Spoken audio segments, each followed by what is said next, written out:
जी बिल्कुल दादू खां मां आहियां अली रज़ा चन्ना ऐं मां हिन वक़्तु मौजूदु आहियां दादू जे पेट्रोल पंप ते। मां तव्हांखे ॿुधाईंदो वञां त हुकूमत जी तरफ़ां जेको आहे सो पेट्रोल जी क़ीमत में 17 रुपया 50 पैसा इज़ाफ़ो कयो आहे, जंहिं बाद जेकी आहे पेट्रोल जी नई क़ीमत 290 रुपया 45 पैसा थी वई आहे, जंहिं सबबु शहरी जेको आहिनि हींअर पेट्रोल पंप ते मौजूदु आहिनि। असां उन्हनि शहरनि सां ॻाल्हि ॿोल कंदासीं त जेकी क़ीमत वधी आहे पेट्रोल जी, उन फ़ैसिले खे कीअं था ॾिसनि ऐं इन क़ीमत वधण सां आवाम ते केतिरो असरु पवंदो। ऐं पहिरियां ई जेकी आवाम आहे महांगाई जी चकी में पिसजे पई थी, त उहा आवाम इन फ़ैसिले खे कीअं थी ॾिसे।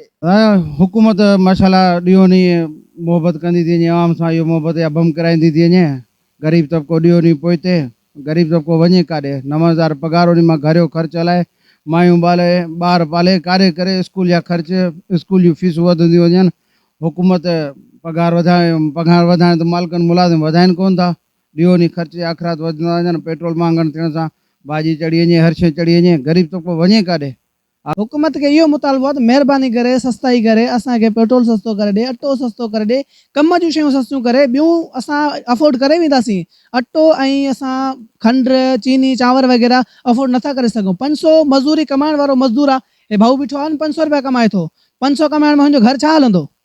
300-150 रुपए जो किलो अटो आहे, 150 जो किलो अटो वठे, 170 जी खंड वठे, 100 जो खीर वठे, हिन घर में इहे ई अशा पूरियूं कोन थियूं थियनि त बाक़ी जो कीअं घर हलंदो? तव्हांखे ख़बर आहे त पहिरीं जेकी आवाम ॾुतड़ियल आहे हिन हुकूमत मां, इम्पोर्टेड हुकूमत जेकी बि आहे, हिन में को बि ख़ुशि न आहे। तव्हांखे पाण ख़बर आहे, बार बार तेल राति जे फ़ैसिलनि में, हे जेके हिननि जा फ़ैसिला आहिनि, असांखे न आहे मंज़ूर। वराए महिरबानी करे ग़रीबनि खे रिलीफ ॾेई वञे, ठीकु आहे। ऐं असांखे हे 17 रुपया जेको हिननि बम मथां किरायो आहे, इहो असांखे नामंज़ूर आहे।